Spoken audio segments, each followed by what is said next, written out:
किसी ने क्या खूब कहा है कि पूरा होने से पहले सपनों को बताया मत करो। कर रहे हो तुम कितनी मेहनत ये किसी से जताया मत करो। पौराणिक कथाओं के मुताबिक महर्षि दधीच की हड्डियों से 3 धनुष और 1 वज्र बनाए गए थे। धनुष गांडीव, पिनाक और सारंग था। वज्र इंद्र का वज्र था। गांडीव धनुष का इस्तेमाल अर्जुन ने किया था। इस धनुष से ही अर्जुन ने महाभारत जीता था। सारंग धनुष का इस्तेमाल भगवान राम ने किया था। इस धनुष से उन्होंने रावण के अत्याचारों को खत्म किया था। पिनाक धनुष भगवान शिव के पास था। रावण ने इसे ले लिया था। बाद में वह परशुराम के पास गया और फिर राजा जनक को दे दिया गया। इंद्र ने वज्र को कर्ण को दिया। इस वज्र से महाभारत के युद्ध में भीम का बेटा घटोत्कच मारा गया था। ऋषि दधीचि महान एवं तपस्वी ऋषि अथर्वा और उनकी पत्नी शांति के पुत्र थे। देवताओं और दानवों के बीच सदैव युद्ध चलता रहता था। देवताओं के स्वर्गलोक को जीतकर उस पर हमेशा के लिए कब्जा करने के लिए दानवों ने देवताओं के अस्त्र शस्त्र लूटने का षड्यंत्र रचा। दानवों ने देवताओं की शक्तिशाली अस्त्र शस्त्रों को उनकी जानकारी के बिना एक एक करके लूटना शुरू कर दिया। कुछ समय बाद जब देवताओं को अपने अस्त्र शस्त्रों के खो जाने का पता चला तो उन्होंने उन्हें छिपाने के लिए सुरक्षित स्थान की खोज शुरू कर दी। इंद्र और अन्य देवता ऋषि दधीचि से मिले और उनसे विनती की कि वे उनके सभी अस्त्र शस्त्रों को अपनी निगरानी में सुरक्षित रखें।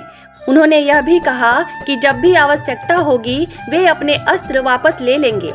दयालु दधीचि ऋषि ने तुरंत ही प्रसन्नता पूर्वक अनुरोध स्वीकार कर लिया और अस्त्र शस्त्रों की अत्यंत सावधानी से देखभाल करने लगे। महर्षि को अस्त्र शस्त्र सौंपने के बाद देवता तनाव मुक्त हो गए।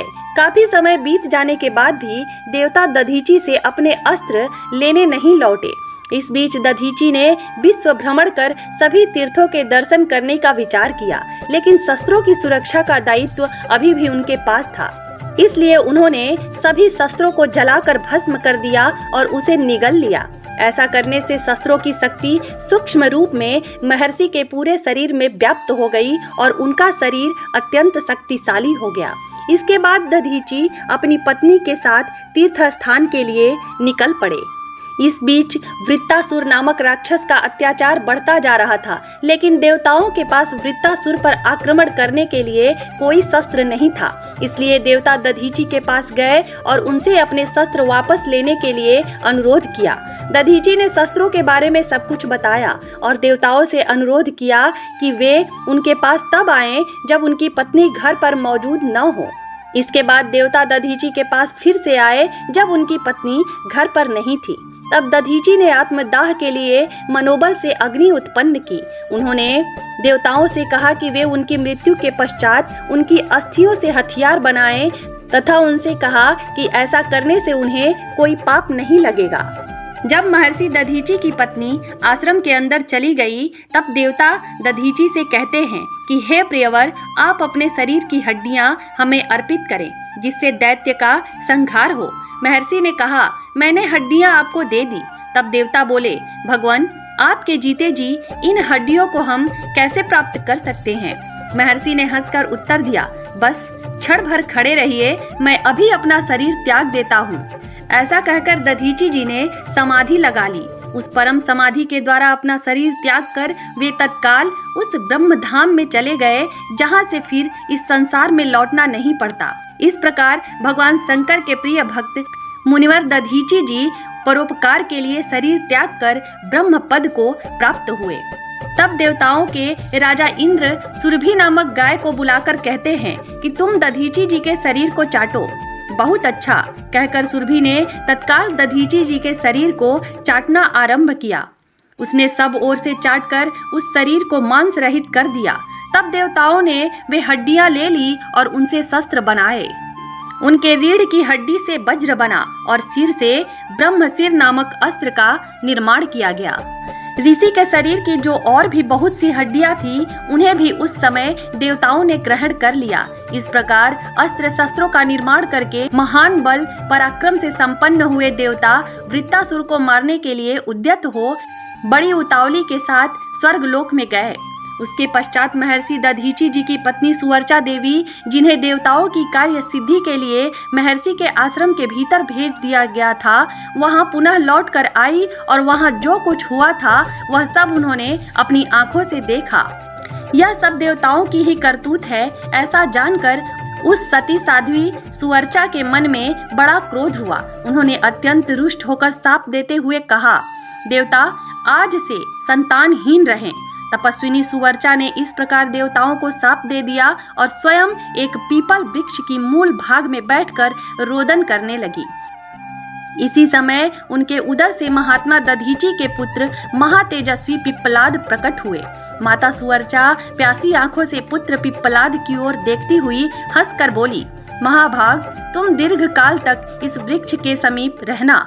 तुम मेरे आशीर्वाद से शीघ्र ही ऋषियों में श्रेष्ठ स्थान प्राप्त करोगे।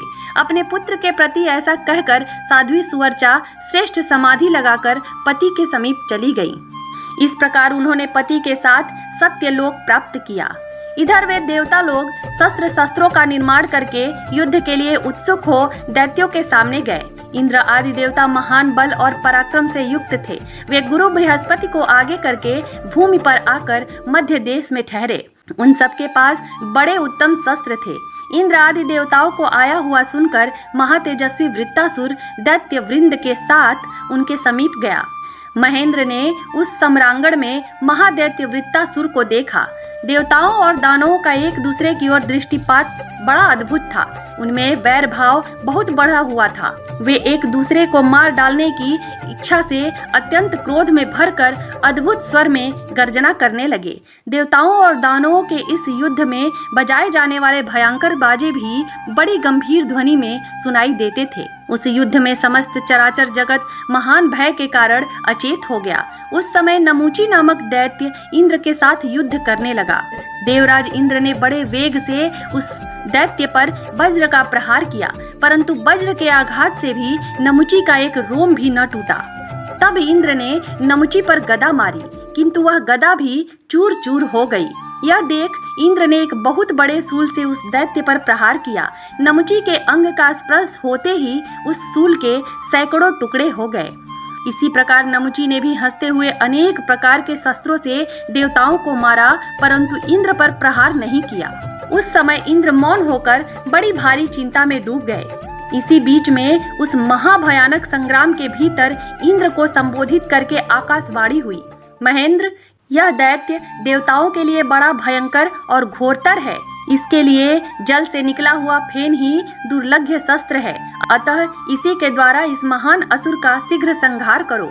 दूसरे किसी शस्त्र के आघात करने पर यह असुर कभी नहीं मारा जा सकता।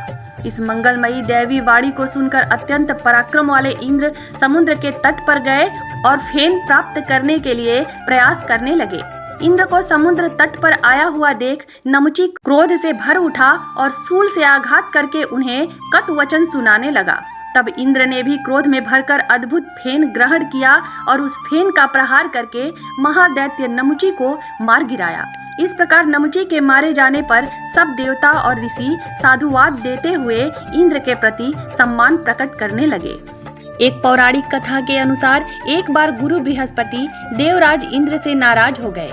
इंद्रदेव को अपने यज्ञ के लिए पुरोहित की जरूरत थी। ऐसे में इंद्र ने त्वष्टा के पुत्र विश्वदेव को यज्ञ का पुरोहित बनाया। विश्वदेव ने छल से यज्ञ की एक आहुति असुरों के नाम भी दे दी थी।